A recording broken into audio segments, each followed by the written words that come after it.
প্রথমেই কড়াই বসিয়ে দিলাম, তার মধ্যে তেল, ঘি, তেজপাতা, শুকনো লঙ্কা, তারপরে গোটা গরম মশলা দিয়ে দিলাম। নেড়ে চেড়ে তার মধ্যে চিংড়ি মাছগুলো দিয়ে দেবো। চিংড়ি মাছগুলো হালকা ভাজা ভাজা হয়ে গেলে সেগুলো সাইডে সরিয়ে বাটা দেবো। যেমন এর মধ্যে বাটা আছে কাঁচা লঙ্কা, আদা, রসুন, পেঁয়াজ আর জিরে আর ধনে গুঁড়ো, এগুলো আর টমেটো দিয়ে দিলাম। কষিয়ে টষিয়ে একটু তার মধ্যে দিয়ে দিলাম একটু টক দই আর কাজু বাদাম বাটা। তারপরে নেড়ে চেড়ে তার মধ্যে ভিজিয়ে রাখা চালগুলো দিয়ে দিলাম, বাসমতি চাল। তারপরে নেড়ে চেড়ে ওটাকে ভালো করে নেড়ে কষিয়ে কষিয়ে তার মধ্যে কাজু বাদাম দিয়ে দিলাম। তারপর কাজু বাদাম দেওয়ার পরে এটাকে ভালো করে নেড়ে নেব। ভালো করে নেড়ে নিলে কী হবে, মশলাটা একটু মাখা মাখা হবে। তারপরে মশলাটা শুকিয়ে নিলে তারপরে এর মধ্যে গরম করব এক সাইডে জল, সেটা পরে দিয়ে দেবো।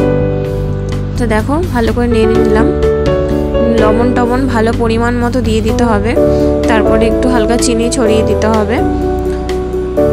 লাস্টের দিকে আরেকটু লবণ আর চিনিটা একটু টেস্ট করে দিয়ে দেবে। প্রথমে অল্প দেবে, তাহলে আবার বেশি হয়ে যাবে।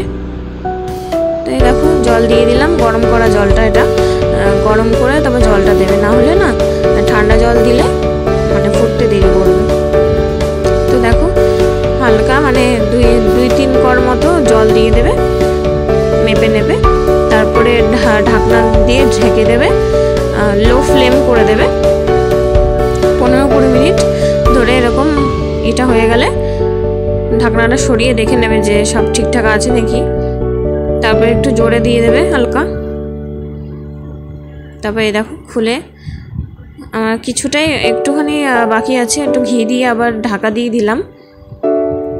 আর নামানোর সময় দেখবে যে একটু মাখা মাখা, কিন্তু পরে দেখবে ঠিক টেনে নিয়ে গেছে। জল সরিয়ে দেখছি একদম রেডি হয়ে গেছে আর ঝরঝরে হয়েছে। একটু আগলা খোলা রেখে ঢাকনাটা আর আটকে দেবো না, একদম খোলা রেখে তারপরে ঘি দিয়ে পরিবেশন করব।